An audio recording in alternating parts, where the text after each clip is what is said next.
Anyway, good afternoon, everyone. I'm Jayanti Chakraborty, the project manager here at Shrimanto Shankardev Kalakshetra in Guwahati. And I'm here to talk about our project, Assam Ethnic Cultural Harmony and Exchange Mission, which we completed the first phase of recently. So what we have here is Bor Ahom. And Bor Ahom is a concept that was coined by the great Vaishnavite saint. The first slide would be okay, sir, right now. It's just a little introduction. Yeah.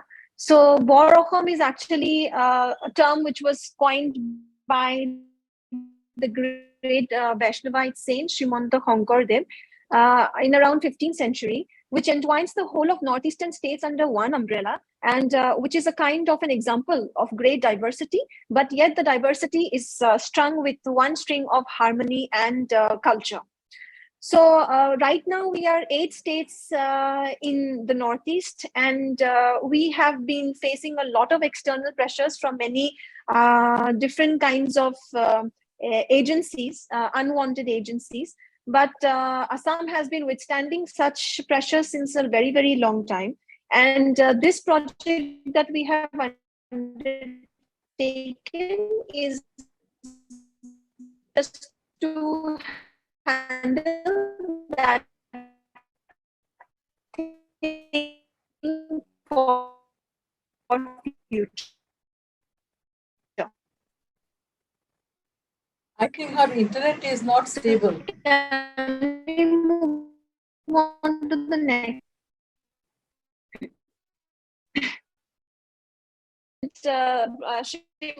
Srimanta Shankardev Kalakshetra initiated it. This concept is under the term Bor Ahom, which is Big Assam, which means Big Assam.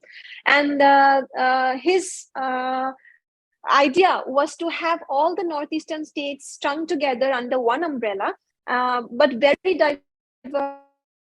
An example of diversity, and yet united with a string of culture together. And this term was coined long a lot, but then again, Assam as a state has been withstanding a lot of external pressures from a lot of agencies, and with that come up with till now after independence. To break this chain, this project has been taken up by us, so that with the approach of culture exchange and traditions and all that, we take this thing forward and go ahead getting all the states together again, if not all the states, at least Assam for right now. But beyond that, the steps are we have already planned the steps for the later. So we can now move on to the next slide, please.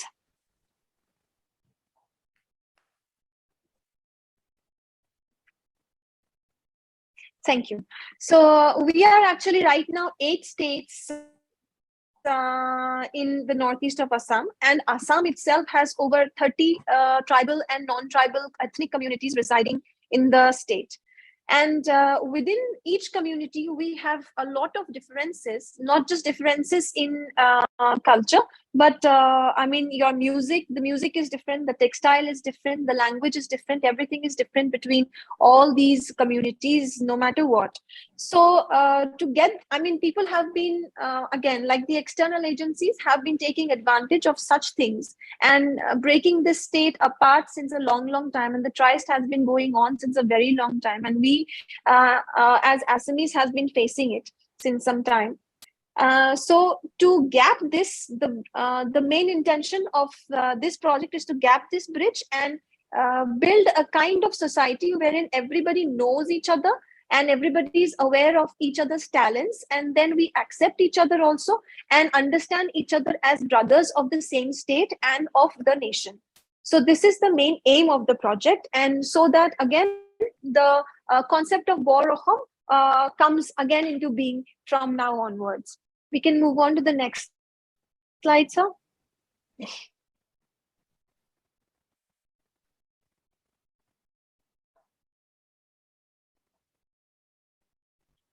So this project is an effort that aims at strengthening the state as a whole by unifying the different tribal ethnic communities and the non-tribal groups that dwell in the land. Apart from that, not just that, so what we are trying to do is there is a lot of fading traditional art forms and culture which have been going into disappearance in some time under the name of modernization. So people have forgotten what they are and who they are. So if we talk to our friends from the other parts of India, they identify us as singers and dancers, but of the Western culture. They say whenever we are asked, we know to play the guitar and the drums, but they have no clue that we also have the serja and the kham or the dhol and things like that. So our effort is to bring those things out from the underground, which is already lying underground now. So bring them up so that the people in Assam, the young generation basically, they find the kind of pride and confidence in understanding and realizing who they actually are, rather than associating themselves with the West, which is not required. So this whole project is again keeping the main objective of Shrimanta Shankardev Kalakshetra, which is the preservation, protection, and promotion of the rich cultural heritage of the land. So we have taken this project up so that everything require, but yet making them understand that they are not separate from each other and they are held together with one string of statehood. We can now move on to the next one, sir, so that we can talk about the technical part of the project.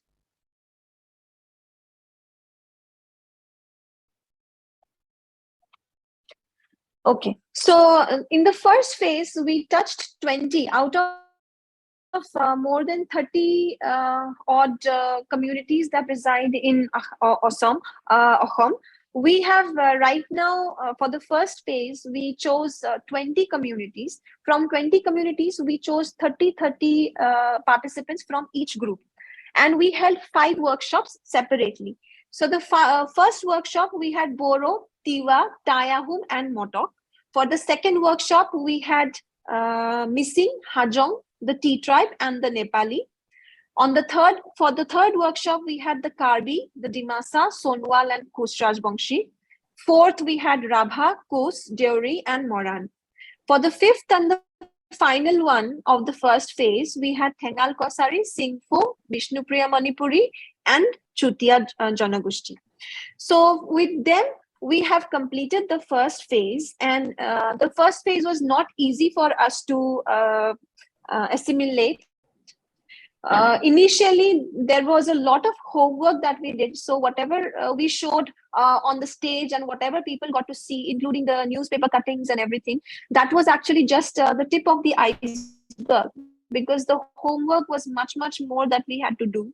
So we had to travel, the project officials, we had to travel to various parts of Assam, where many parts there are no roads, there are no contacts. So we had to walk to miles to find out contacts of such people who are residing there, who have no clue of, say for example, the Singpho had no clue of what Rabha is, or the Rabha had no clue of what Nepalis are.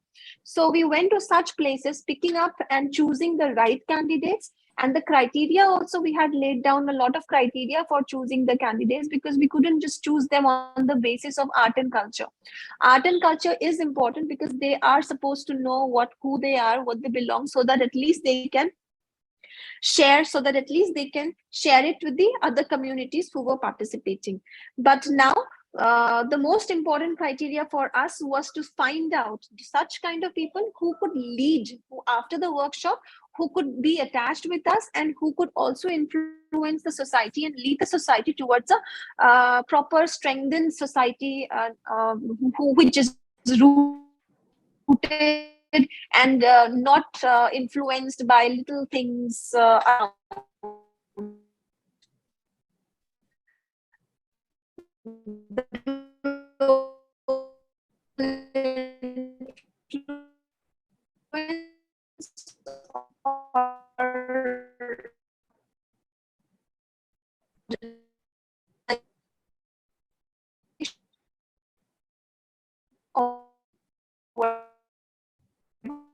So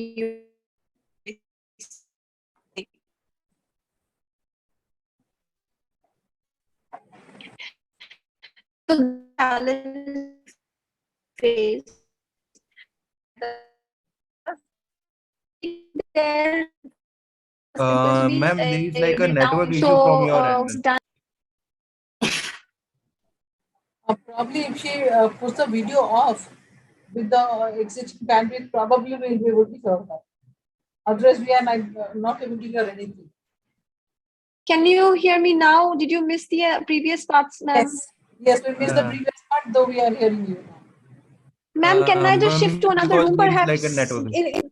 Yeah. I think I'm just shifting to the other side, which will make it a little easier.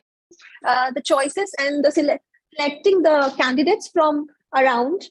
We had to travel long distances where there are no roads, and then also find out the right contacts who could get us more people around and who could get us the right contacts of the candidates. The selection of the candidates were not just based on the art and culture. The art and culture was definitely necessary because that is what they were supposed to teach to the exchange with the people coming from the other communities. But what we mainly saw into the students or the candidates was this, that they should be able, after completion of the project, they should be capable of leading the society and influencing the society in a very better way, in a good way, in a strong way, through which they can at least the society can be rooted, and yet we can flourish with our roots being completely rooted in our originalities and not influenced under all the agencies and the modernization or globalization, as what you may say. Is there any disturbance right now, ma'am? Okay, cool. Thank you. And yeah, so that was that. And yeah, so there are some groups, say for example, the Boros, they have no clue of what the Sutias or the Morans are. The Morans had no clue of who the Rabhas are and who the Nepalis are, things like that.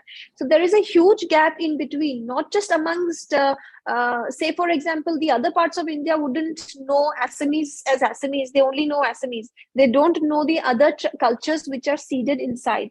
So bringing those things out, curating everything out, that was the main challenge that we faced.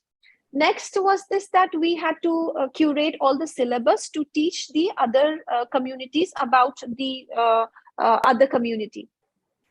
So curating and we as a renowned institution, it was very important for us that we have everything to the perfection, and we couldn't do anything beyond perfection, otherwise we would be criticized. So our main aim, the challenge that we faced was this, that we had to find out the correct sources from where we could get the original the verses of the songs, the dance forms, the musical instruments, the textiles, the designs of the dresses, everything needed to be original and how it used to be. So those things, curating those things, that was also another big challenge that we had. And then lot of other things, getting them together and doing all this homework finally made this project happen. So just to brief you about how the thing worked was, we have 4 groups in one workshop. So under group 1, we have certain communities. Under group 2, we have certain communities, and 3 and 4 onwards. So in workshop 1, we had 4 communities, group 1, 1 from group 1, 1 from group 2, 1 from 3, and 1 from 4. So group 1 and group 3 exchanged their culture. They had a cultural exchange. Group 2 and group 4 had a cultural exchange among themselves. So it was not possible for them to give a little bit of everyone. For us, it is more important that they should understand that their culture is being accepted by the other culture, which would create some pride within them so that they can hold on to theirs in the coming future. That was the main aim, and I think we have been able to successfully achieve that, because during one of the shows, when we give platform to the candidates to express their experiences, they mentioned that one boy who was of the Kus community, he mentioned that he had not seen anybody else in his gaon, in his village, who was not a Kus. He only knew people who were Kus. And when he came out and came into this project, into this workshop, and he saw his friend who was the Moran boy who was a friend, a newly made friend, he was wearing his dress. So he felt very much, he felt pride, and he felt that his community is amazing and worthy of embracing. So such experiences and such feelings are the main aim of the project, where everything becomes one. Now, not only just the cultural exchange, Ahom also has some other Vaishnavite traits, which are the Kshatriya dance form, the Borgit and the Bhortal. So those were also imparted, the lessons on those were also imparted to them on a general basis, so that if they want, they could actually inculcate that into their regular habits. Or also yoga was also done. So they could inculcate this into their regular habits. They could learn this further ahead in whenever they wanted. And we would provide them all the avenues and the facilities to do so. So beyond that, so when they together when they performed yoga, together they performed Bhortal, together they performed Borgi, together they performed Kshatriya. So instead of just identifying themselves as Boro or Tiwa or Karbi, they identified themselves as also Assamese, people who belong to Assam and people who belong to India also. So can we move on to the next slide, please?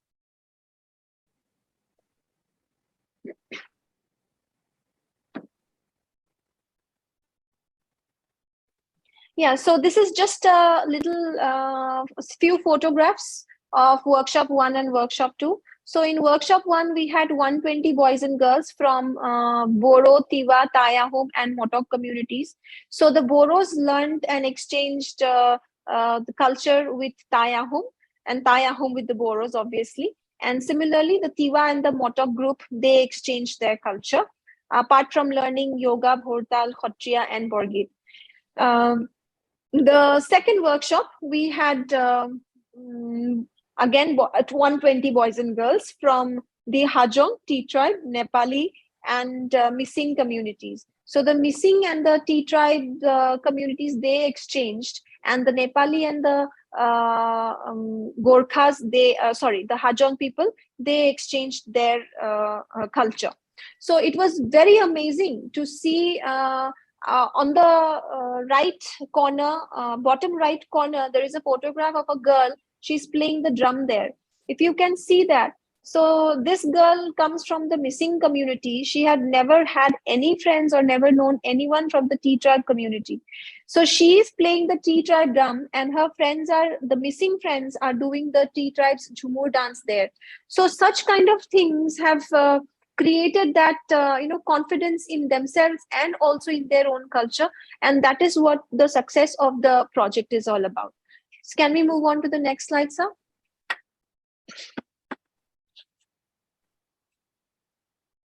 Yeah, so here again we are describing the exchange things. For the third workshop, we have the Karbi, Dimasa, Sonwal Kosari, and Kushraj Bongshi. So Karbi and Sonwal Kosari had their exchange, while Dimasa and Kushraj Bongshi had their exchange.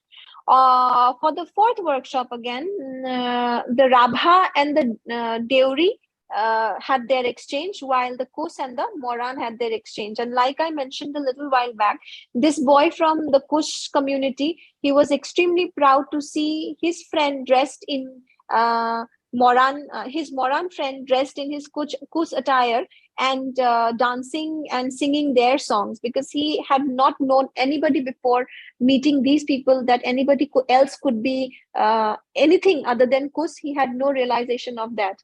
So this realization, this understanding that there are other people, so increasing acceptance and tolerance and everything between the cultures is the main aim of the project. And I think we have been quite successful in attaining that. So can we move on to the next slide, sir? And ma'am, I request you to please like speed up the presentation because it's already. Yeah, we'll be done. Yeah, we'll be done, sir. Sorry for wasting a lot of time in the the network connection. Yeah, so okay, and the fifth workshop we had again we had 120 participants from the Thengal Kosari who exchanged their culture with the Manipuris. Not just Manipuris, again we have two groups, the Meitei and the Vishnupriya. So right now we had only taken the Vishnupriyas. So Vishnupriya Manipuri here, and then the Singpho and the Sutiyas, they had their exchange. So not just that, we also have 5 experts and 1 assistant from each of the 20 groups, plus the Bhortal and the yoga teachers and the Kshatriya teachers. So in total, we had 732 teachers and participants, which we covered during this project. Now we can move on to the next slide. Yeah. So during this project, not just the basic teachings, but we gave them a chance to talk to question, and to meet eminent personalities by whom they could get influence, with whom they could clear up their doubts, if anything they had. So every morning they had this 1.5 hour session with these eminent personalities from various fields. So they would come discuss from the fields of culture, education, political, everywhere actually. So they came and they talked about whatever their experiences are and whatever should be done to make a bright society, a good society. So everything was discussed with such people, like anti-drugs and everything like that. And these questions, they had questions, lot of questions in the young minds. Those were clarified by these eminent people. There were a lot of singers who came and they sang and danced with them. So giving them a whole joyful environment, not just to listen and to learn, but also feel it and imbibe it inside properly. Next slide, sir.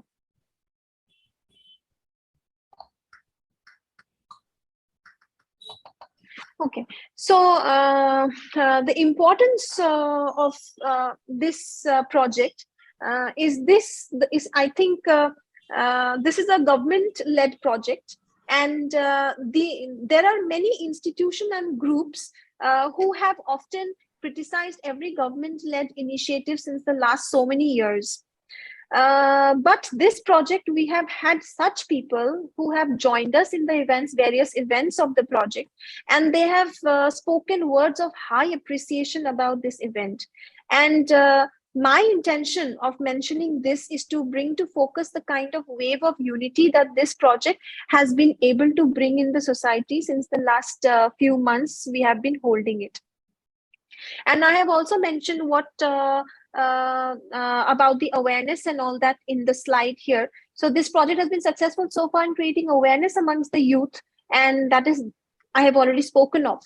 The Honorable Chief Minister of Arunachal Pradesh has expressed his desire to conduct such a project enveloping all, getting all the major tribes of the Northeast and maybe later more tribes like that, so that we can influence the society to be together, to not be conflicting with each other, and removing these superfluous and unnecessary conflicts and problems that have always bothered the states of Northeast. So the vision of Boroham of the Vaishnavite saint, the Boroham of the Vaishnavite saint Srimanta Honkodev, seems now to be coming true because of such an initiative, when people are all coming together, removing all the differences in between them, and they're feeling one as a state, they're feeling one as a country, and they're feeling the need of, and they're feeling responsible of taking this up, taking whatever they have learned to spread in the society, in making the society stronger. This is what the importance and the reactions have been. So the youth force is the most important things here. So not just leaders who are Andolankaris, which we keep seeing, but we want to see leaders who are whose basics are, who originate from art and culture, and they can take the heritage and the art and culture of the country, of this land ahead, keeping themselves rooted completely properly, so that they can blossom out nicely without being shaken by the external pressures. So, and I think this is also a project which can be replicated in the other parts of India, because Assam is not only the place where such pressures are prevalent, but India as a whole is also going through a lot of pressures like this from everywhere else. And this project, if replicated in other parts, I think, and among states as well, I think then this bridge, the gap, like I told you that the other parts of India, they identify the people of Assam with guitar and drums, but not with serja and kham. So that thing will be removed once we have such cultural exchange and understanding of each other, and making this whole nation a little stronger than what it is right now. Okay, so we can move on to the last slide, sir.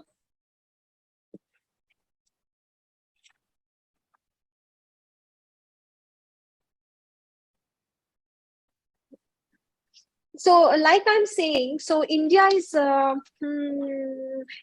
has about 5 countries bordering it. So not just Assam, India is facing attack from not just external pressures, from not externally, but such things are also seeded, have been already seeded within the society inside the land.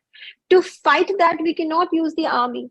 We have to use these things, the soft skills, the soft things, the emotions that are there inside the people, with the emotions that identify themselves as strong citizens of the country, these emotions that identify themselves as strong the strong citizens of their state, and they are rooted with their own ethnicity, they will be unshakable in the next future. And why just the youth? The youth is important because tomorrow they are the ones who are going to become the leaders, and we have proper leaders, we will have a better society. We will have people to lead us to a better place and everything.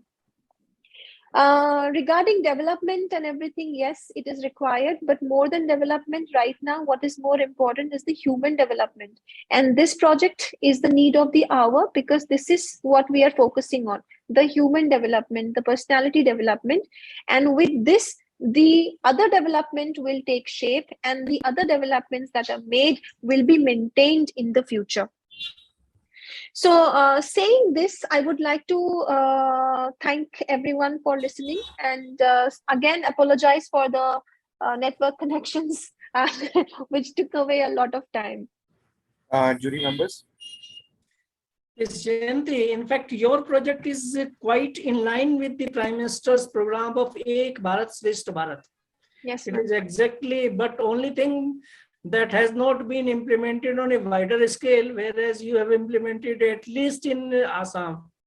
Yes. So with that remark, all the best to your efforts. Please go ahead and integrate at least with the entire Northeast, because Assam is the gateway for Northeast. So you have to take a lead to integrate all the Northeastern states together. Yes, sir. So the next phase, thank you, sir. I also want to add a little thing here. So the next phase, which is going to start very soon, we have, because we have right now covered only 20 communities. For the next phase, we are including another 16 communities, which is going to start in September. And after that, probably like the Chief Minister of Arunachal Pradesh mentioned his desire of, that we are going to include all the states and of Northeast. And this state, the stability is very important for this state, because we are like bordered with too many international boundaries everywhere. International boundaries, international pressure of internet, pressure of diverse, or rather overdose of media. Yes.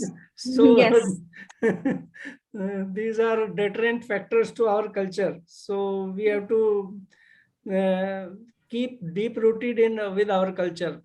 That is more important than mindless progress, which we it is a pseudo progress. It is not. It is not a real progress. Real progress is the inner self, which are in fact displayed on the walls of your room. the photographs of So so he many, is so many good Shimonto saints. Honkordev. Yes, he is Shimonto Honkordev. Yes, yes. And I then think I have also seen in your other room photograph of Miss Mahavatar Babaji. Also, I have seen. Excellent work. Outstanding. thank you, sir. Thank you, please. It's a very noble and innovative initiative, I must say.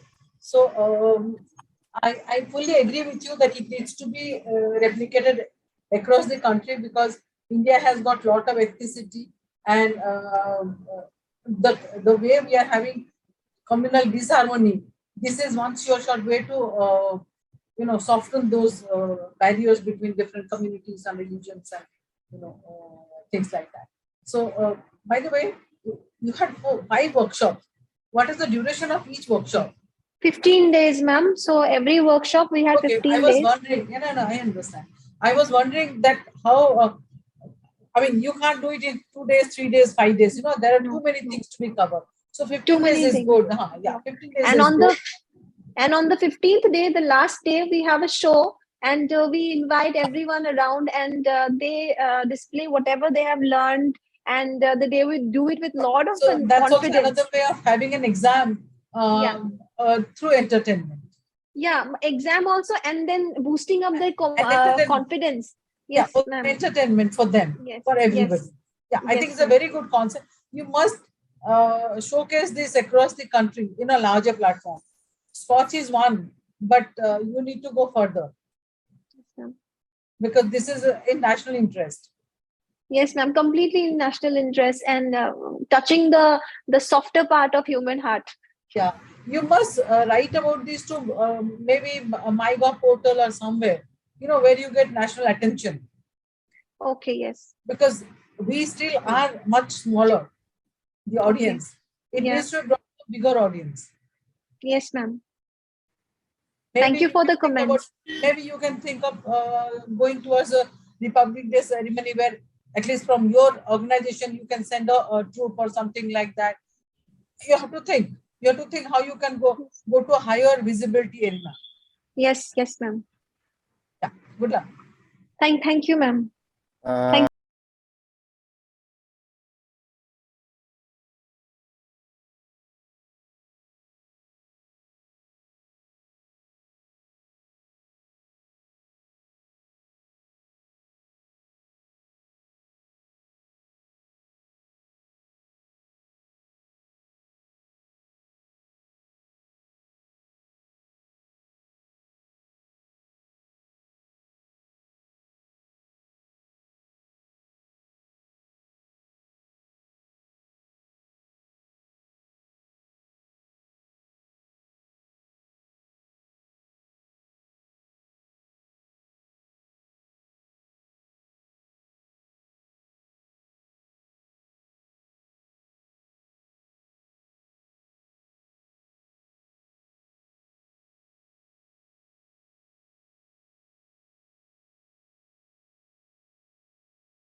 known for their notoriousity or for the bureaucratic delay. So we analyze what are the problem in transport department, how can we rectify our image, how can we deliver our transport services to the citizen in their home. That's what the all project is all about. We have made a lot of policy changes. We made changes in the rule. We made a change in the software. These are all the part of this umbrella term, Tumhar Sarkar, Tumhar Dwar. So I'm coming in my presentation slide. So as I told you, our motive is to provide a swift and hassle-free transport-related service. If you see in the transport department, there are a lot of forms, form 29, 30, 35, 53, so on. So it's very difficult to know those form and pre-filled form and particular set of form for availing any type of transport services. We tried in initial stage, we tried to make all the services online through the Vahan and Sarthi portal, which is developed by the NIC. However, the Vahan and Sarthi is same for the India, but according to state, we can do a customization. So there, we have role there, and where we change and we customize the Vahan and Sarthi software according to the need of the state. Now, in the second point, we gave all the option of to the citizen that they can fill the form in their home only. All the form is available in the Vahan and Sarthi, and it is very easy to fill. It's like if you're going to fill the form of examination or anything. And so anyone who is having a knowledge of internet and they can use mobile or laptop, they can fill the form. Now, in the next step, we found that when we analyze the transport department, so most of the problem lies where there is an interaction of RTO offices with citizen. So our next motive was to eliminate those interaction or at least minimize those interaction. So we divided all the transport services in two parts. One part where citizen compulsory need to come to RT offices, like we can't issue a driving license without taking a test. So they need to come to RT offices. For the fitness of the vehicle, they must need to bring the vehicle in the RT offices. But there are services like renewal of driving license or issuance of international driving permit or issuance of a learning license or issuance of a permit where physical presence of a owner, applicant or vehicle is not required in the RTO. So we identified those services, and those services application in the first point I told you that they can fill those application from their home only. And the second step, we re-engineered that those process where they don't need to come to RTO offices, we will auto approve it. We believe that whatever our manpower, limited manpower we have in the transport department, they should not be utilized for the monotonous work, the work which can be done by the machine learning or software. We try to shift those non-discretionary work to the we try to complete it through the software. So like approval of a special permit, approval of a renewal of a driving license, or approval of a change of address in case of Aadhaar data is matched. Those services are made contactless using Aadhaar integration, using auto approval. Now, third is like creating, back please, creating a digital database for every user. So what we done, like in the transport department, there is a unique problem here of losing your documents. So what we did to digitize all the record, we allowed scanning and uploading of your desired document in our software only. Like if you want to have change of the ownership of a vehicle, purchaser and seller need to sign the form 29 and 30. So what you have done, you can sign the form, which will be downloaded, reprinted from our software. Then you can scan and upload. So you don't need to come to our office to submit those forms. Automatically, once you will upload, it will be visible to us. And this way, this filling of form, then scanning and uploading, all the work is being done by the citizen. Next slide, please.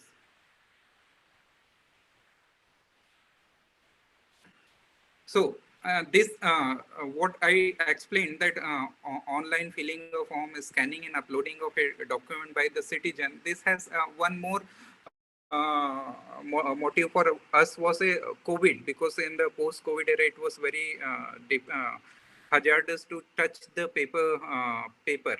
We were, staff were also afraid, and citizens were also afraid to come to the RTO offices. So this innovation came at the time of post-COVID, when we tried to reduce the RTO to citizen interaction. Now, what happened? This has a unique outcome. if you see, analyze deeply in the practical situation in the RTO offices, RTO offices are mostly surrounded by the middlemen. They are called RTO agents. They are there. We accept or not, across the India, they have presence. They misguide the people. They take unauthorized benefits from the citizen. So by giving these two mechanism, by giving the option of filling a form online and allowing them to upload the document, making them format very convenient, we try to eliminate those agents. And I would like to one more thing, that we are the unique department across the India in the transport segment, and all the across the Chhattisgarh, all the department, that we allow the 100% digital transaction. We don't accept cash. So this is the unique department which we take, which is 100% based on the digital transaction. Next point. Next slide, please. So now I'm coming step by step what we have done. Like initially, I'm giving few example. Like for the making a driving license, there you need to have a medical certificate in Form 1A if you're above 40 years of age. So initially what had happened, we studied that we found that most of the medical certificate are issued by a non-practitioner, or there was a lot of fraudulent activities were going on. So we were the first state in the India who had made a online ID of the doctors who were registered in the medical council. We gave them a free ID. So where if you want to go make a driving license, first you need to go to the doctor. You need to provide a OTP. OTP is a kind of consent for the application that doctor can access your data. So the doctor can access your data. He can see your photo and he can see you physically. Then he will allow pass Sir, you on the medical sorry, certificate. sir, for that inconvenience. You can just continue. I will just share the screen once again with the latest PPT from your end. Okay, no issue. So the doctor can make you give you certificate that you fit for the driving license. Now initially what happened, initially they used to sign on the paper.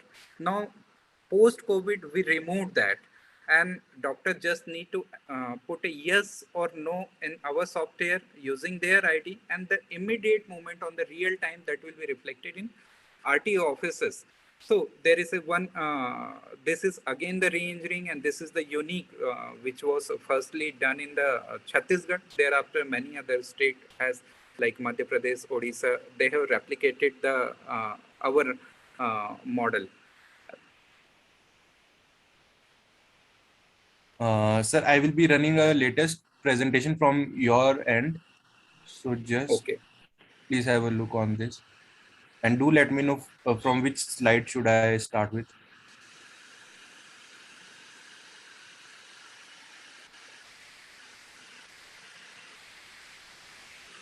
No, that was the presentation topic. Earlier one was the presentation. So because from your team, I just got a call that... No, earlier one was good one. I'll go with earlier one. Earlier one. Okay, so one second. In the same way, I talked about the Form 1A. In the same way, we have done a new innovation for the automated, not exactly automated, photo fitness. Earlier, what happened? Vehicle need to come to the office. Legally, it's compulsory that every 2 years you need to have fitness of your vehicle. But if you see, we found that many of the vehicle are not turning up in the RTO, but their fitness were being issued. So that was the another major problem, because directly it is related to our road safety. If the not roadworthy vehicle are flying on the road, there is a very high possibility that they will meet an accident. So what we have done, we made a compulsory of Geo. We developed a app, that is the M-Vahan app, where which is geo fence, which will not work beyond the 500 meter of the RTO, away from the RTO. So he need to click the photo, our inspector need to click the photo, and the location, longitude and latitude of the vehicle will also be recorded. So by that method, we ensure that all the vehicle must turn up in the RTO for the fitness. This was one of the major problem related to road safety. So that we solved by using a geo-fence based photo fitness app. Next slide, please. Now, in the recently, there is a, if you will buy a purchase a vehicle in the loan finance from any bank or NBFC, what happened after a few years when you complete your loan? So you need to get a new registration certificate where name of the bank as a hypothecated institute will be removed. There is a process for that in Motor Vehicle Act, that you need to have Form 34 and Form 35. Then you need to submit that in the RTO. This process was very cumbersome. Since last 1 year, we were trying that once, because most of the bank are doing a digital transaction. So we were trying to pull the data from the bank, and we did that. If now in the current system, if your loan is being completed in your bank, so once they will close their loan, automatically in every 24 hours, we are running a API with the banks. Now 140 banks are on board. So in after within a 24 hour, once our API will be running and will be pulling the data, your hypothecation will be automatically terminated. You don't need to apply. Well, this theory came because I told you that this is the monotonous job where we don't need any discretion. The loan is terminated or not terminated, that will be looked after by a bank. We are just updating our record. So why the citizen will come to RTO office, they will apply in a particular form 35 and 34, then lot of bureaucratic hurdle also. So this is the now and this system is also again an automatic system. So we remove the manual interference from RTO side in this hypothecation addiction or termination. Now it is a automatic. Once your loan is closed, your hypothecation is terminated from RTO's record. And next, what we done, we analyze that if you say making a driving license or RC, so end product of the any service, whether you're coming in the RTO, is either driving license or registration certificate, which is a smart card based in the Chhattisgarh. So what had happens, once you need to come for the making a driving license, then after 2-3 days, depending on the availability of clerk and the RTOs, you again need to come to RTO office to collect your driving license or registration certificate.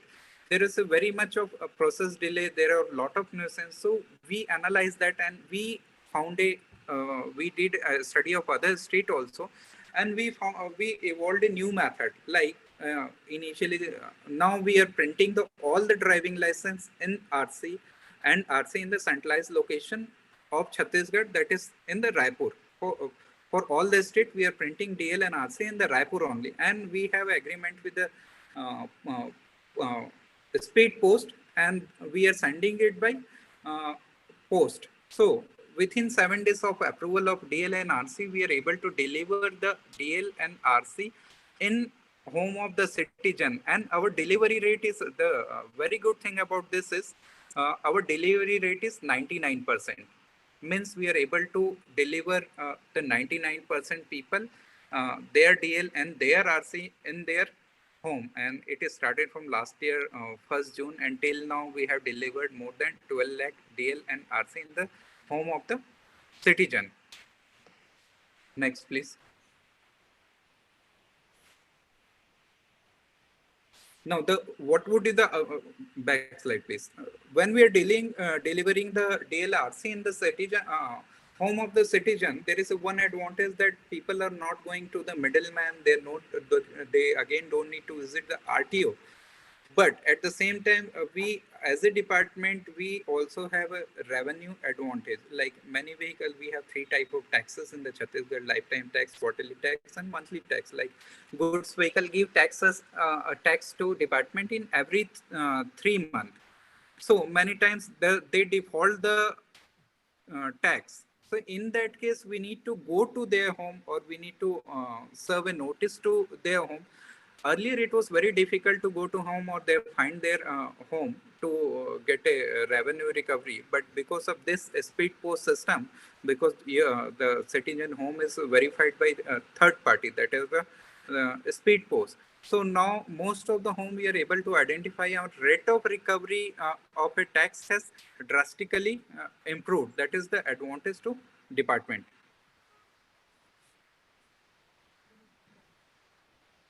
Sir, can I Next move to the slide, next please. slide?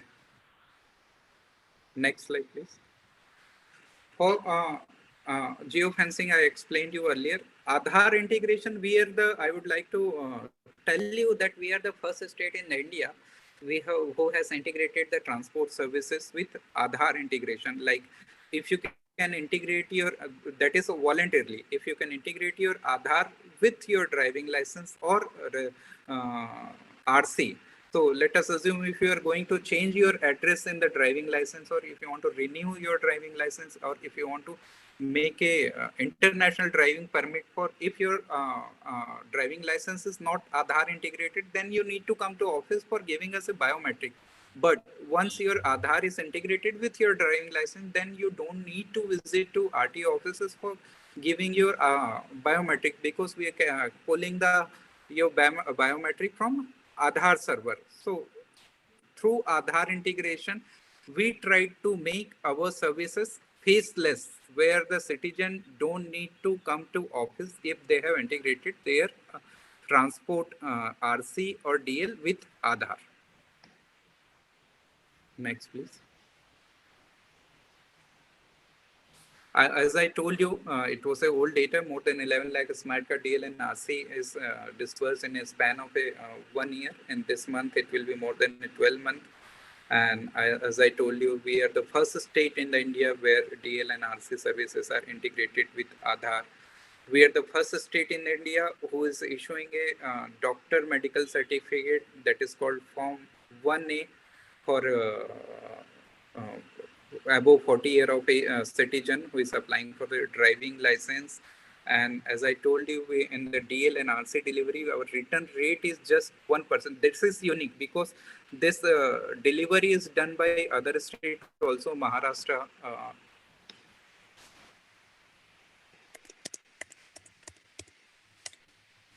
Am I audible? Yes, sir, you are audible.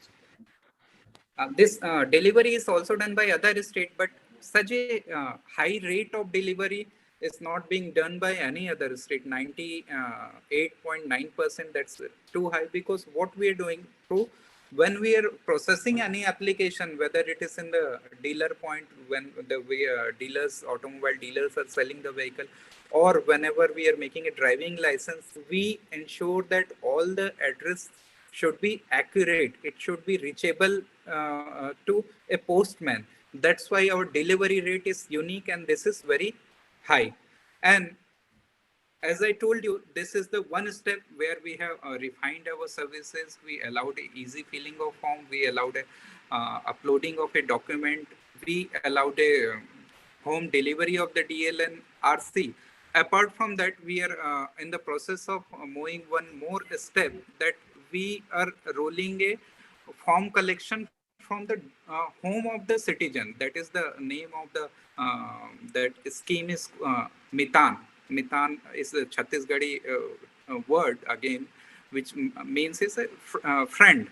Means one of your transport friend. One, there will be call center. You need to call in that call center, and depending upon your location, like Zomato, Swiggy, and all the delivery app, will capture your location and will send one person who will collect all the form. They will fill your form, and they will bring your form, and they will get your everything transport related service process in the RTO. And obviously DL and RC will be delivered through a speed post. This service is not rolled out, but it is in the process. Next 1 or 2 months will be rolling out. Next, please. And sir, I request you to please conclude now, because we have already exceeded that time.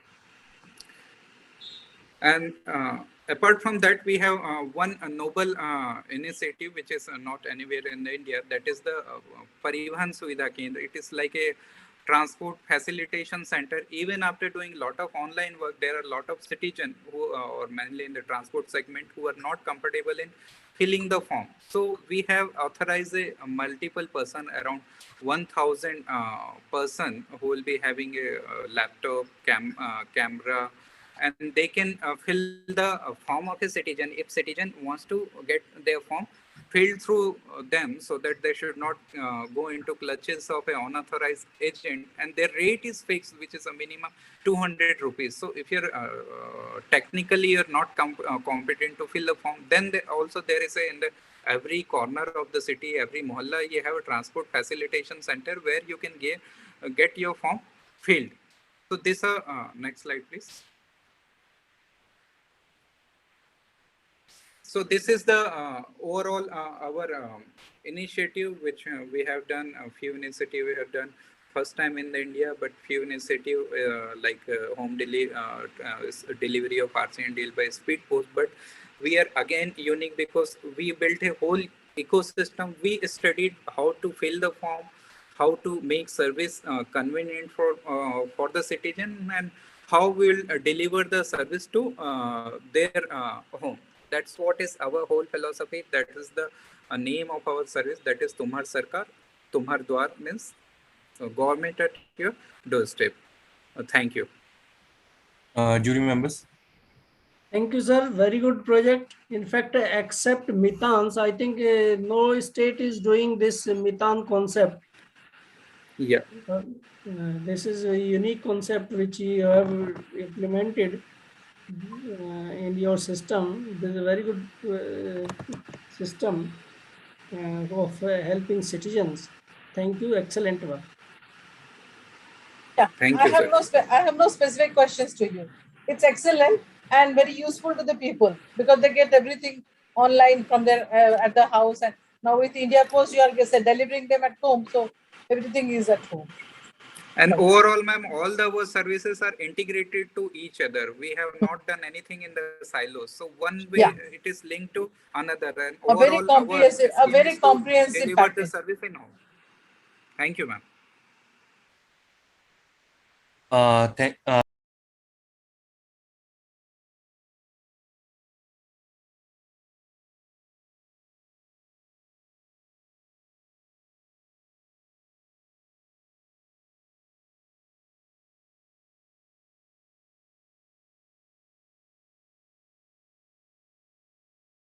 Abhijit Agarwal sir, he is also with us, and he'll be over here with further presentation. So today we'll be going to talk about the SD-WAN software-defined wide area network technology, which we have implemented in SWAN. As you might all are aware that state wide area network is one of the mission mode projects of Government of India, somewhere started in 2008, which was initiated to provide the connectivity to all the government offices of the state. And we have deployed, like on the very next slide, we talk about the evolution of MP SWAN, how we have started. Basically, the objective for this particular project was to start the government to government and government to citizen based services. And in 2008, this approval was granted by Department of Information Technology, which was DITE at that time. Now it is MIT. And in 2008, we have onboarded the SI for the deployment of this entire MP SWAN project. Initially, in somewhere in 2012, at that time, we have deployed the POPs across the state, which are called as the state headquarters, district headquarters, and block headquarters. POPs are the point of presence. Those were called as an aggregation points, which where all the traffic from the government offices is aggregated, and from there on it comes to state headquarters, where the SDC MP state data center is located. So from 2012 to 2014, we have visualized, we realized that the need of a dedicated facility management services for each and every POP is required, and where we could manage all the network devices and the connectivity which we are providing to all the government offices across the state. So in 2014, we have deployed a dedicated FMS. Then after that, the progression goes on like this. In 2018, we have increased from 352 to 401 POP across the state. In 2018, we have covered the entire state. All the districts and the blocks were connected over the SWAN network. Besides that, like most of the premium projects, which we call it as IGRS, that is where IGRS, CCTNS project, which is again a project of Government of India, Treasury, the entire Treasury of Madhya Pradesh government, Excise Department, Jail and Courts, CTD, Commercial Tax Department, are completely dependent on SWAN. That is what the guidelines of the government, that these projects has to use only the network of SWAN. So that is where we were in 2018. In 2018, we have realized that, like, in order to give the good, effective, efficient, and effective services to our premium clients, we thought of coming up with deploy the technology which can resolve our needs and which should be a cost-effective technology. That is where we have started the deployment of SD-WAN. And at present, now around 9,000 government offices are connected over the SWAN network. That is almost 90% of the government offices across the state are connected over the SWAN network. And we are the first one which has deployed the SD-WAN technology in the SWAN network. So moving on to the SWAN presence, here at present we have 401 POPs across point of presence across the state, which has covered all the districts. Those are 52 districts of the state and 349 blocks and 9,000 offices. That's what I've mentioned in the previous slide. Then all the connectivity which we have provided from the POP, those aggregation points to the SDC, that is redundant and highly available. And we do have provided the high-speed internet connectivities in a secure form to all of our government offices which are using the SWAN services. Then we have, in order to deliver the best services and the timely resolution of the issues, we do have a network NOC in Bhopal, which is operational 24/7 for monitoring and management of the entire network. Then in terms of reliability, like all these are key departments, like as ICCTNS, Treasury, Excise, as you all are aware that these are the departments which are specific to the security, the economy, and safety. These key parameters, which are totally dependent on SWAN, and they are quite satisfied with the performance of the SWAN. We do have received the multiple accolades from time to time, at the time whenever they need the type of services from these departments in delivering our services. Then in terms of the architecture, if we talk about the architecture of the SWAN, in technical terms, it is a hub and spoke topology, where all the hub is the SDC, where all the servers of the core applications and the premium client infrastructure is hosted over here in SDC, and the spokes are the each and every district and block. So there is no such kind of dependency of the district to block or the associated block. They are directly connected to SDC. If in case of failure of any of the spoke, the other one is not dependent on it. Then we do have the connectivity intranet and internet. We have deployed the MPLS circuits and the internet lease line circuits. With the help of SD-WAN, we are achieving the entire traffic which is traversing through these internet lease line circuits, though that is a secure and encrypted traffic from end to end, from the block headquarters to the SDC. That is then moving on the IPsec tunnel, which is encrypted. Then the features what we have deployed, we have deployed the redundancies available. We do have multiple like redundant devices, the redundant links, and we do have the quality of services for the premium client. That is what one of the key driving factor for us to give the best best in effort class services to our customers, which require a smooth and hassle free, like error free connectivity, and without knowing that any kind of in case of failure of a link, the traffic is moving smoothly over there. So these are some of the features which we have deployed, and the SD-WAN, as you like, this is what we are presenting over here. Like SD-WAN is the technology which is helping us to achieve the efficient, effective service delivery. Then we'll again talk about why we have deployed SD-WAN.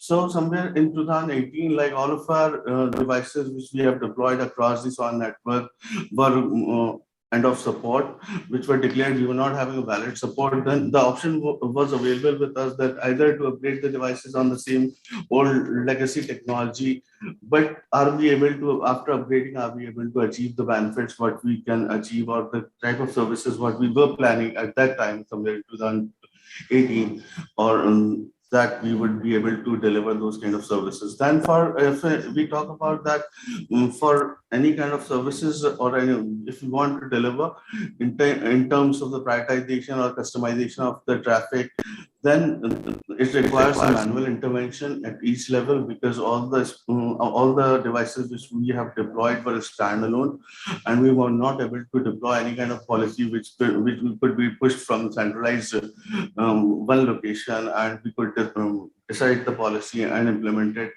whenever based on our requirements at the time. Like based on the requirement in terms of like, I'll give you an example. During the financial year ending, some of the departments requires the high speed and good quality of service in terms of network connectivity.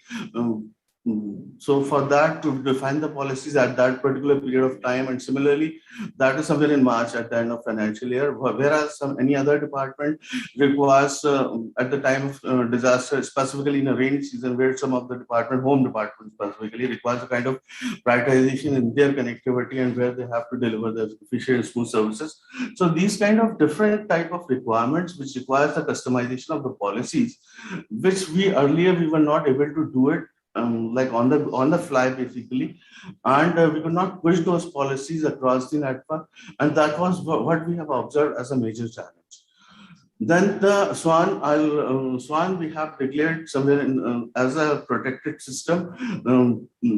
Protected system as under the guidelines of CII, Critical Information Infrastructure, that is mentioned in the IT Act, and along with the coordination with NCIPC, that if SWAN is capturing national health, economy, and safety, so in falling under any of these three parameters, then it has to be declared as a protected system. So as I mentioned, most of the major of government offices which are delivering services, either they are somehow associated to these parameters, which is either to national health, economy, or safety.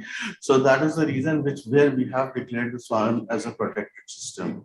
And where the SD-WAN, in the SD-WAN, we have observed that the traffic which is traversing from one end to another, it is moving on the overlay tunnels which are secure, and it is encrypted. So that is why we found the SD-WAN as a better advantage above the legacy technology.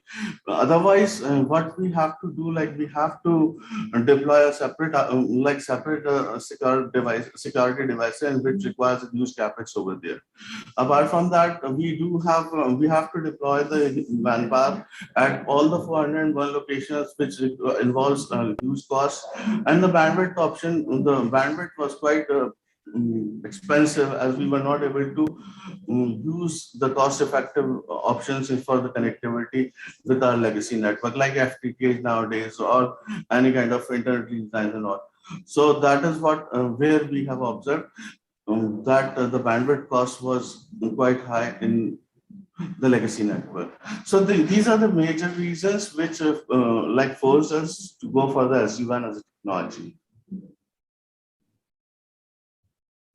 This is how we have executed like we have prepared RFP, and this was the first time like we have prepared with all the functional requirements. We haven't given any kind of technical specifications of the device and all. Basically, we focused on the type of functionality what we are looking for in the entire end-to-end solution, like either it is the quality of services, or the security, or the routing, in terms of the efficient application of ware routing. We have mentioned all those functional requirements in our RFP, and that is how we have prepared that. The important point in another point we have included in our preparation of RFP is that the solution which has to be provided, it has to be transport independent, because we don't want to rely on one kind of mode of connectivity where we don't get the type of services we are looking for, because the way the connectivity options are evolving day by day, the cost effective mode of transport is available, and the good quality or in the terms of the transport is available in the lesser cost. That is what we want to achieve with that. Then the ROI is one of the major factors. The management says that what would be the ROI and how you are planning to achieve it. So this is how, keeping all these considerations, we have prepared an RFP.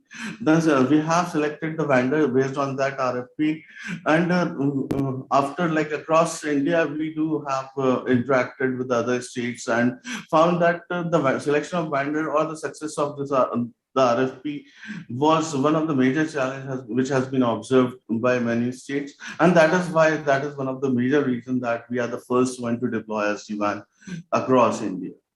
Then these are some features which we have deployed. Like, we just want to ship the box, and that is the zero touch provisioning and the security policies, internet breakout. Because earlier in our previous architecture, I'll just show you the graphical image of the architecture where internet breakout is not available in the legacy architecture. Where we want to give the internet at the first exit point, and along with the security, so that then the unwanted or the traffic which is not useful for the organization or for the state should not come to the SDC and hit the SDC network. And the challenges, no doubt, we do have faced a lot of challenges in deploying, like migration from legacy, as we are operational since 2008. So migrating from one technology to another requires a lot of changes, and to make the team aware about the latest technology, and up to the ground level, we have to take this technology and the benefits. So these were the challenges, like which we have observed. Integration of bandwidth services like MPLS, ILL, broadband. We do have there are certain terrestrial challenges which we have observed. Like for example, FTTH is not available at many locations. For that, we have to come up with a proper plan and which technology would be the right fit for that particular location. That is how we have addressed it. It took a lot of planning, a lot of support from our higher management, and I'm really thankful for our management that they have supported us and we took it forward, and today we have successfully deployed SD-WAN. Shall we move on to the next one?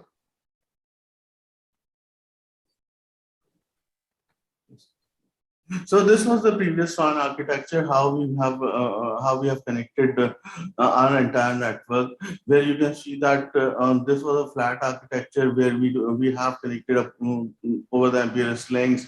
We have to take multiple links over there. Those would be the MPLS links, and we could not use any type of connectivity. Again, we have to deploy the resources at each and every location. For that, that requires again the cost over there. And the architecture was again a bit old. We don't have much granular control on the entire network and the technology. So this is the SD-WAN architecture, how it looks like all of those connected with a cost-effective transport. We do have connected some of the locations where the FTTH is available, the broadband is available. We do have taken it up as the transport mechanism, and on top of it, on the right hand side, if you look at it, is the underlay transport and the overlay transport. So underlay transport is the type of connectivity we have provided. Overlay, it says that where these are the secure tunnels which are formed from the POP locations or the client and up to the controller, and this is the end-to-end encrypted traffic over there.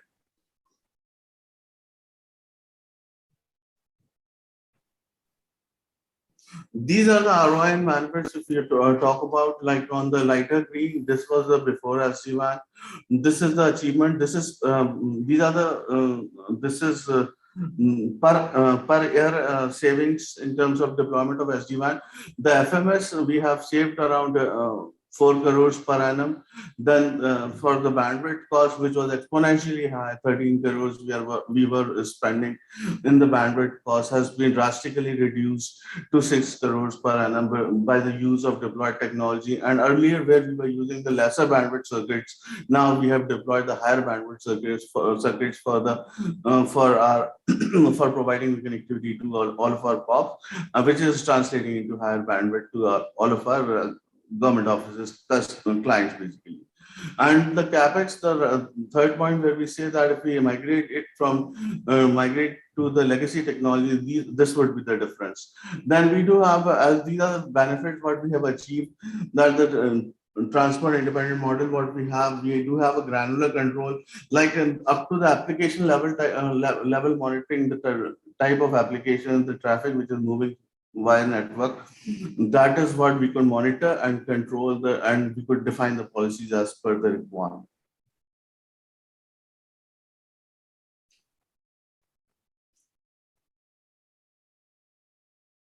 So these are the key benefits what we have achieved in terms of e-governance services. If we have for which we have thought of initially before when we have started planning for the SD-WAN deployment, like prioritization of business critical and departmental traffic, because the business departmental traffic, like the premium clients, what we say that the clients which are either related to which are associated with the CII parameters, either related to the national health, economy, and safety. So those departments we can deliver the effective services. We can prioritize their traffic. That is what one of the key driving factor for our SD-WAN selection. Then we do have the centralized management and monitoring, like where we could define the policies on the central controllers, and we could push them across we can push them easily across the entire state network, and we could yield the benefits. And whenever we need it, based on our requirements, we can push the policy or either apply the policy or remove the policy. Then we do have the embedded network security policies at each point from each and every exit point where we have deployed the network, we have the network security embedded. So this is how the quality of customer means the customer experience has improved a lot since the time we have deployed SD-WAN in our network.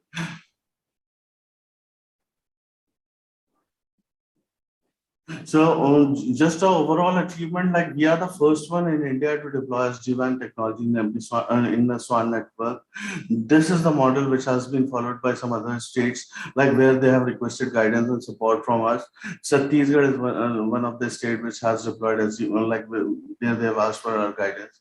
West Bengal, where they have planned for that, and Meghalaya, in fact, they have asked for our model, how we have implemented, what is the architecture, what we have planned. And now Maharashtra has floated the tender for the SD-WAN deployment across the SWAN. Now, and apart from that, one of like where we feel really very different, like most of the time the government organizations go to the private organizations and ask for their models and all.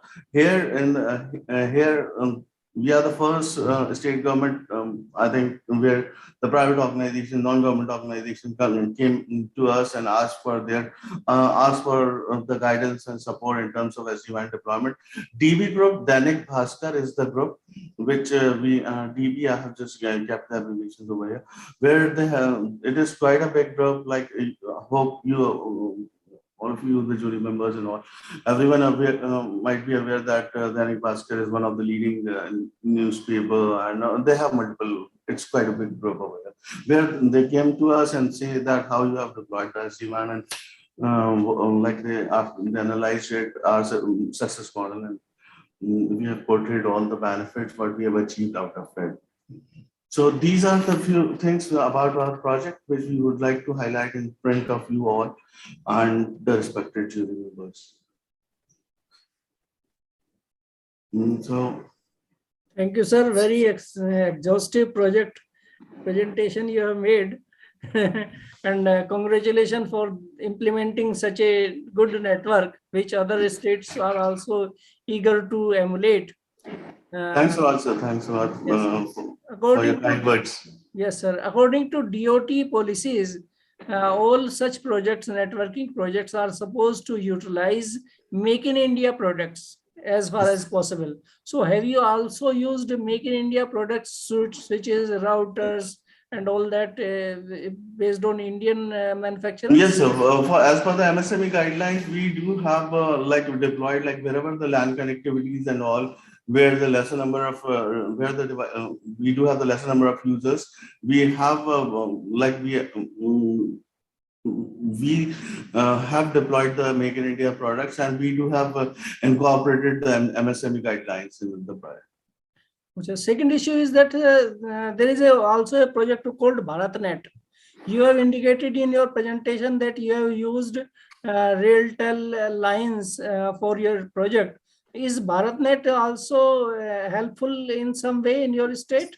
Sir, yes, sir. BharatNet is really helpful. Actually, MPSCTC, our organization, is working towards the implementation of BharatNet. Like we were involved in the phase 1 of the BharatNet project. Yes, yes. BharatNet's presence is up to the Gram Panchayat, where the MP Swan's existence is still the block headquarters. So we have the presence in district commissionaries, districts, and the block. And later on, MPSCTC is taking care of BharatNet project, where we that is up to the Gram Panchayat.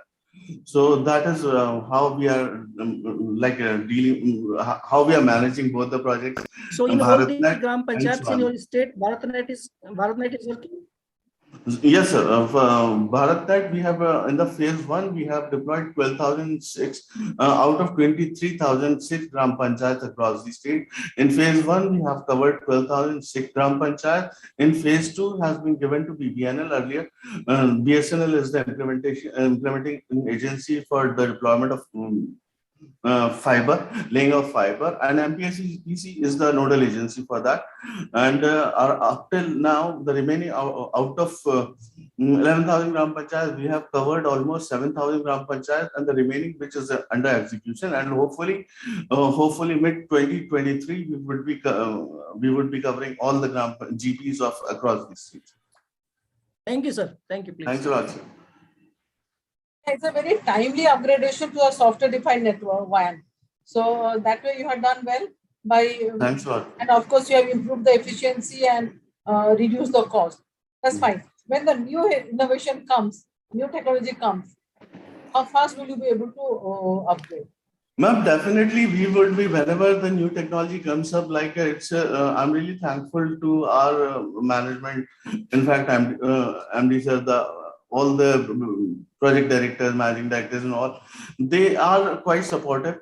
And not that way. See, here in this case, what happened is by 2018, yes, most of the warranties and the product life, they ended. So right, it is easy for you to get a approval for replacing the whole thing. yes, It makes a lot of sense that right, since they are getting obsolete, you have to replace them. And since you're replacing, you might as well go for a newer technology. Okay, but the way technology is advancing, it may not take 13 years to go to the next technology. right, ma'am. Exactly. That is what. And by that time, your hardware may not become obsolete. So, right. ma'am, in that case, what is your action plan to go to the next technology?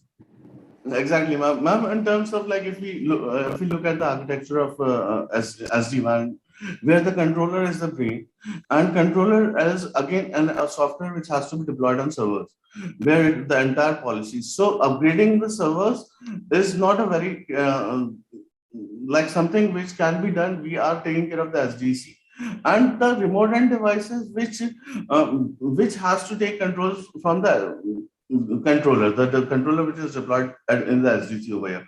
So that is where we do have the plan, like whenever the new thing, new technology comes up, we will be in a state, and that is the reason now that earlier we were having a kind of vendor lock issues, where we were having that this router could not support this, we could not have the control. The person who is having that kind of capacity is, you say, the knowledge available in the market is limited. But here we want to just break all those barriers over here. That is the reason, like when we were discussing initially, I do tell you, like our MD sir was again asking these same questions, and these were the points where we say that this is how the difference comes up. That we don't want the same kind of environment where we are restricted. Yeah, because these foresights actually can help you in future by reducing cost further. Yeah, And sure, then ma'am. your ROI reply will be much easier to give. Exactly, ma'am. That is, and the management is more interested in what would be the ROI. And So, okay. thankfully, Okay. I get it. I get it. Now things will be little faster and smoother because of your intelligent system. Exactly, ma'am. Thank you. My next question is taking a cue from what Sharmaji has asked. I go a little one step further. BharatNet is going to the panchayats, and we Yes, are going up to the blocks. you're right, ma'am. Right. How are you integrating, and what level are you integrating? Ma'am, integration of BharatNet, we do have tried it. Means we do have tested the integration of BharatNet, like in one of the locations where we have a block location where the Gram Panchayat, where the BharatNet endpoint is terminated. We have tested, and from that we just requires a connectivity mode, and specifically the internet connectivity from the BharatNet, and as being a part of SD-WAN network, that is what in fact we have thought about it. That this would be at present, this would be the redundant mechanism for our internet traffic, either to utilize the BharatNet infrastructure or to bring the traffic back to SDC on the secure tunnels. So that is how we have in fact tried and tested. And that was like a success for, in fact, I'll tell you that Aron in Guna district, if you are aware of, that is where we have tried and tested this BharatNet integration with our SWAN network. Okay, very good. Thanks a lot, ma'am. Thanks for your kind words. Thank you, sir. So now we can go for the next.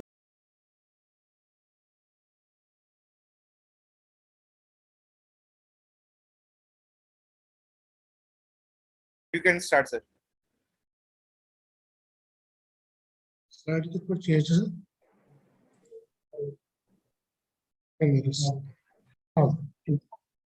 Good afternoon, everybody. Basically, before I proceed, I want to give a brief introduction of JKDA. That's the nodal agency. Actually, JKDA was set up in the year 1989, which is under the administrative control of the Department of Science and Technology, JNK. It is the nodal agency for implementation of all renewable energy projects. The projects are mostly sponsored by the Ministry of New and Renewable Energy. And the mandate of JKDA includes entire gamut of the renewable energy, such as solar, mini micro hydro, wind, biomass, etc. Basically, this solar street lights project was actually sanctioned by the ministry in 2019 July. And the total number of street lights that were sanctioned by the ministry was 20,000. But due to reorganization of J&K state in August, some of the street lights were reduced, and the new target was set as 19,000 street lights for J&K. That included the Jammu region and the Kashmir region. And for Ladakh, they had kept this 1,000 street lights, which were exclusive for Ladakh region. The tendering was itself carried by the ministry through the Energy Efficiency Limited, EESL, which is a PSU of the Government of India, and Messrs. Madnani Engineering Works, Kanpur, was selected for execution of the job.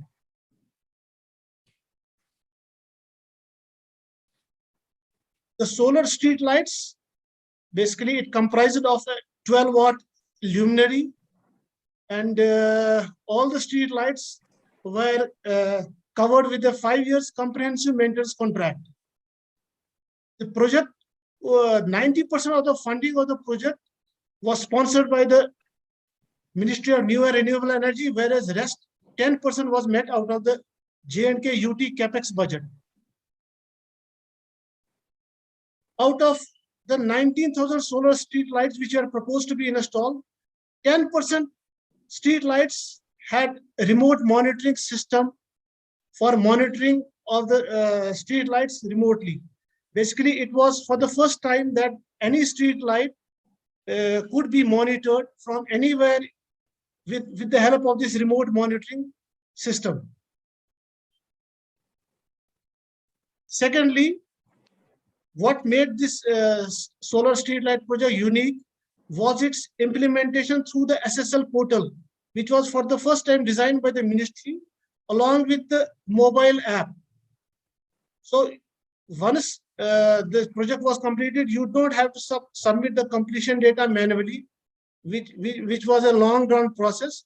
So this portal helped us to get the first-hand information about installation of solar street lights right through the mobile app, along with the geotagged photos. Basically, while installation, there was a provision for taking of the photos before the installation and after the installation. And these photographs were directly uploaded to the SSL portal of the ministry. It was linked with the portal. And all the information of that SSL, including its site address, its geotagging coordinates, they were all uploaded directly to the ministry portal. And the manual intervention was done away with. That was the uniqueness of this project. Basically, this project initially had a completion timeline of 1.5 years. But unfortunately, there were few things which happened during the course of the implementation of this project. In August, there was a complete blockade of communication in August 2019, when we were just planning to implement this project. And things were very difficult. Nothing was moving. And which was followed by the COVID-19 pandemic in 2020. So in spite of all these roadblocks, we managed to complete this project just with 6 months of extension from the ministry. All these street lights were installed at public places like parks, hospitals, road intersections, community centers, etc. And these street lights were, for the first time, we were using a lithium ferrophosphate battery technology in a solar street lights. Previously, JKD had also installed solar street lights under a number of different sections, but they used the conventional lead acid batteries. And the major challenge of the lead acid battery was, first of all, it was very difficult to maintain these lead acid batteries for topping of the electrolyte. And then there was the element of pilferage as well. Some of the batteries have gone missing. So that was the most difficult thing JKD had faced in implementing these solar street light projects. But under this project, we eliminated this lead acid battery and instead used lithium ferrophosphate battery, which is more compact and modular in size.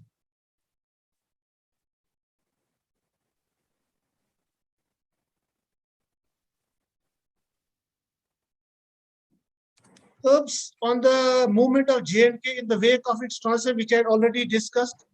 Unprecedented, these are the challenges which we faced, which I was just discussing. Imposition of unprecedented travel restrictions during the period 2020-21 due to outbreak of COVID-19 pandemic. And then it was followed by the DDC elections. In many districts where the solar street light project was being implemented, we were asked to stop the installation of the project in view of implementation of model code of conduct during DDC elections. And some of the time was lost in it, approximately 2 to 3 months. And then the weather issues, which was during winter, there was heavy snowfall, which disrupted the implementation of the project. And these were all the difficulties which we faced during implementation of this project. Under this project, all the 20 districts of J&K were covered, and the distribution of 19,000 streetlights were at the rate of 950 SSLs per district, totaling 19,000 in all.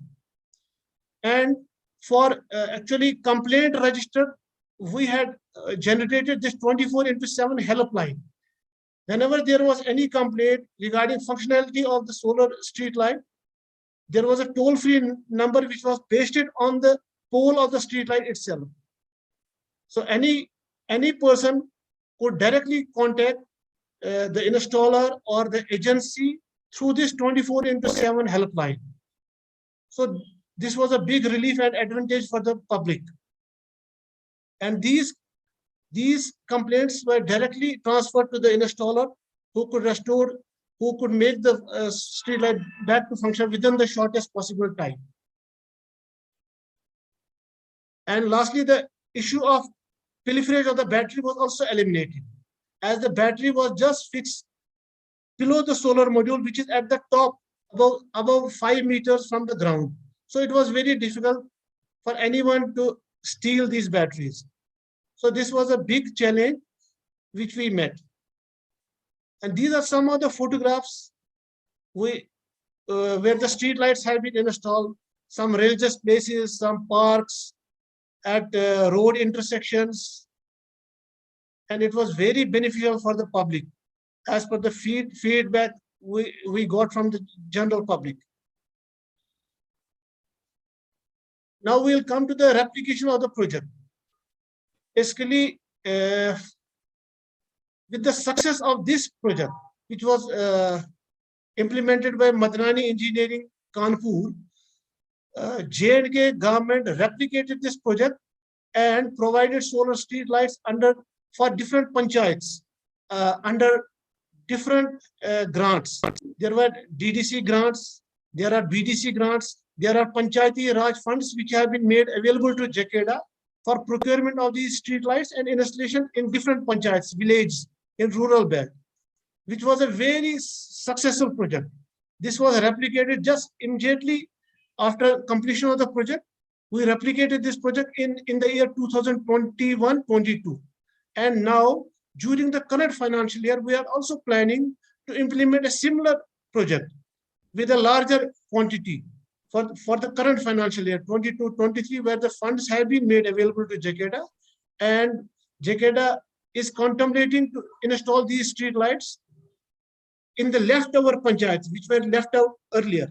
We are trying to cover most rural and backward areas of the state, UT. The tender for the same has been completed, and I hope in coming month, we would issue the work orders for installation of these street lights. Thank you, sir. That's it from JKDA. Thank you, sir. Excellent project. Can you just quantify how much has been the energy saving? Actually, the energy saving was not the only motive for implementation of this project, because basically these lights, LED lights, consume very less power. But whatever energy we consume, this is an add-on bonus.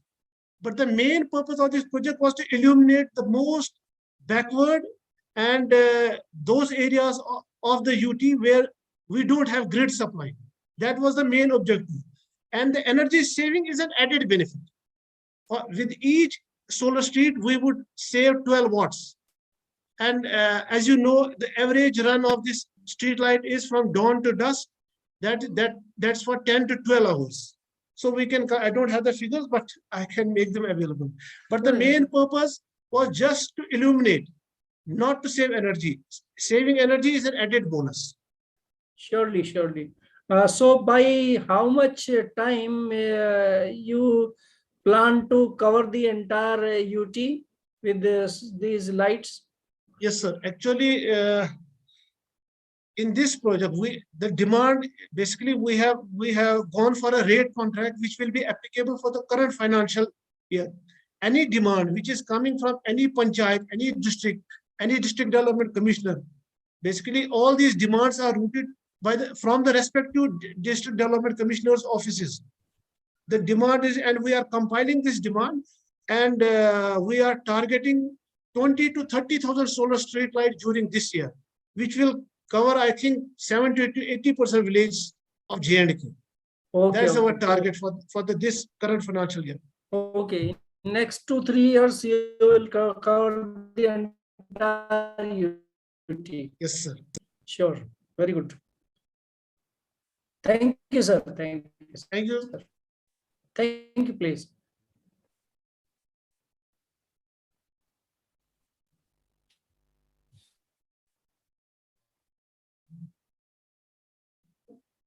Shefali ma'am, you are on mute. Yeah, that's what I realized. Yeah, a very good project. I have no specific questions. Thank you, sir. So now we can go.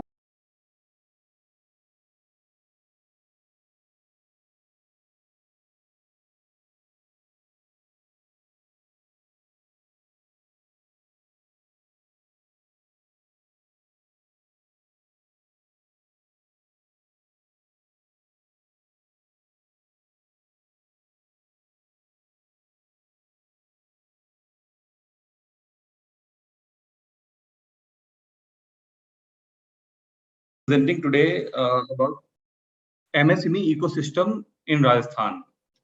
So actually, we started taking initiatives in a better way through our MSME policy, new MSME policy, and through that, since 2019 and till currently, we are working on improving the MSME ecosystem here. So these are the basic details here. What we can see that approximately 98% of the total existing enterprises in the state fall under MSME category, right? And also, if we talk about what sort of problems we started facing, right? So one of the most important problem we faced, like MSMEs were facing access to finance. So for access to finance, we had a solution of MLEPY scheme. So there are some government scheme and initiatives for MSME ecosystem development in Rajasthan. So this MLEPY scheme is for through financial institution to support the establishment of enterprises in the state and to provide new employment opportunities to all sections of the society.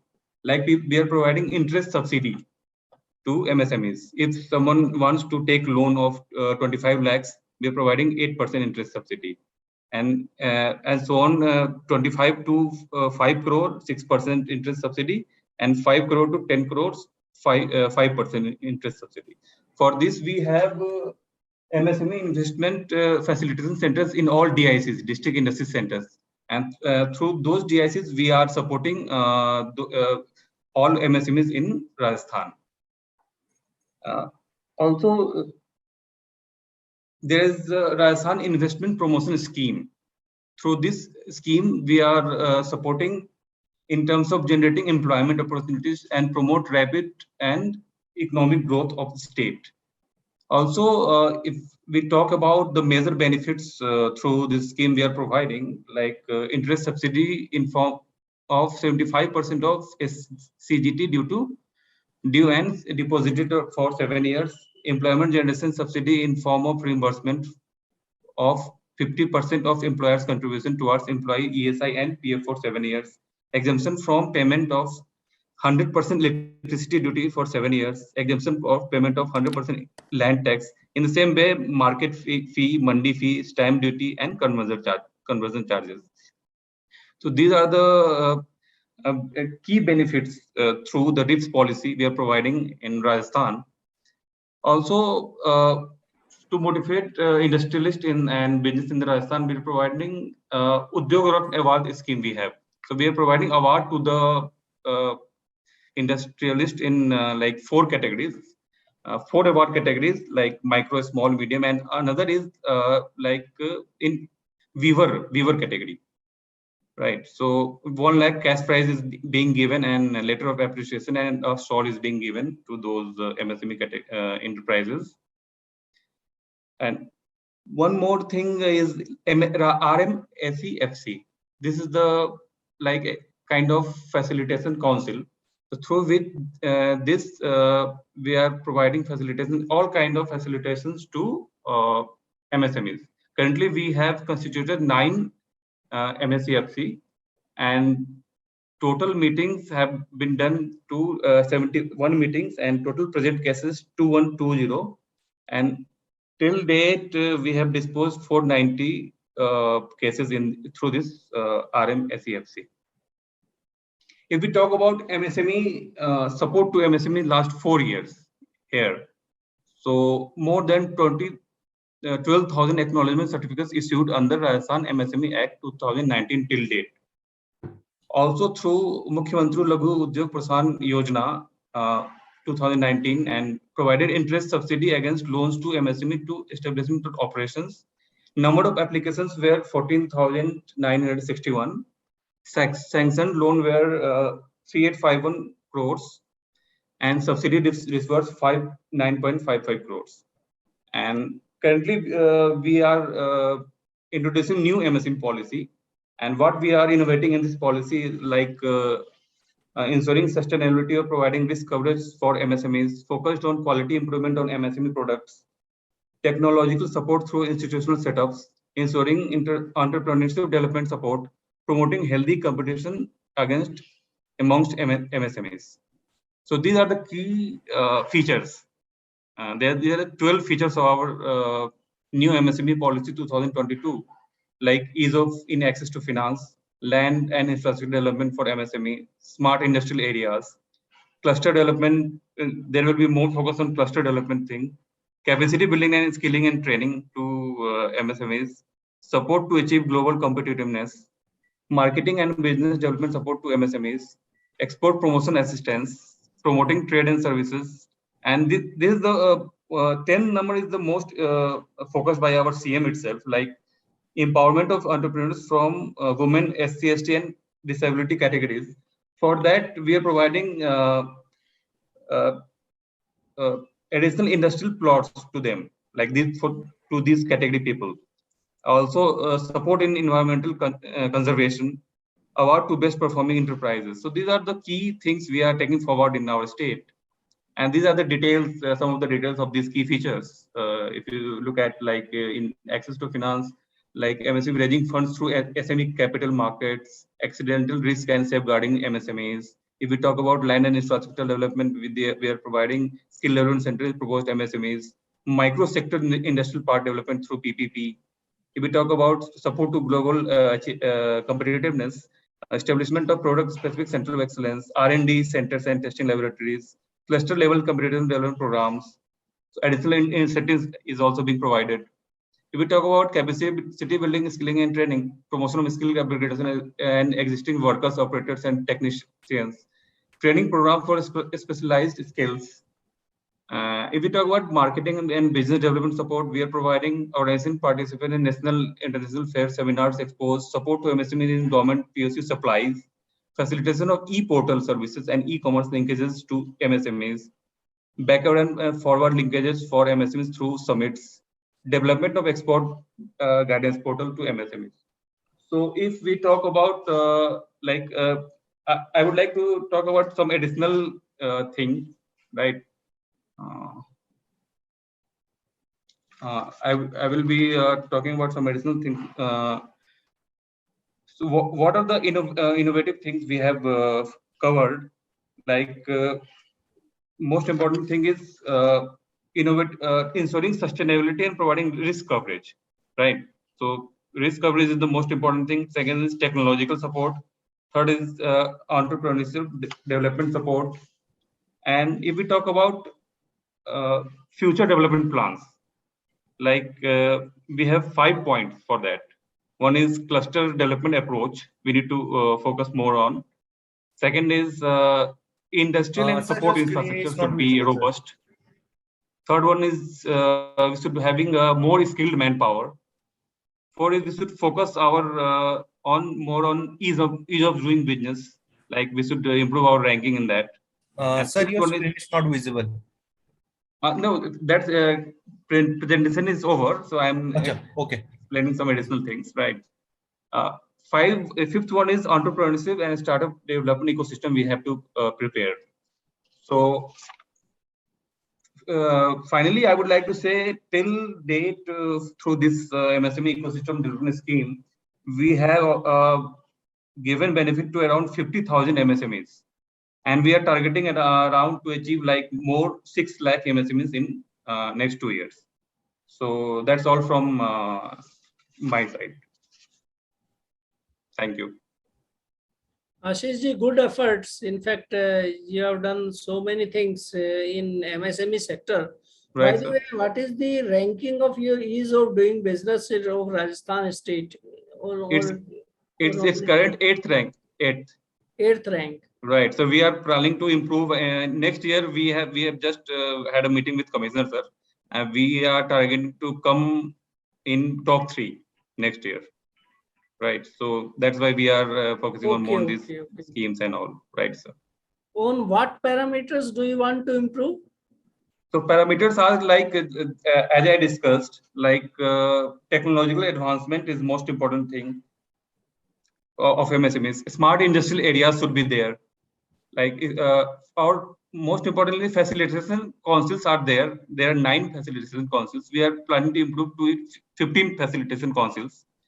And also SC/ST women enterprises will be getting more support, or micro sector insurance policy we are also introducing.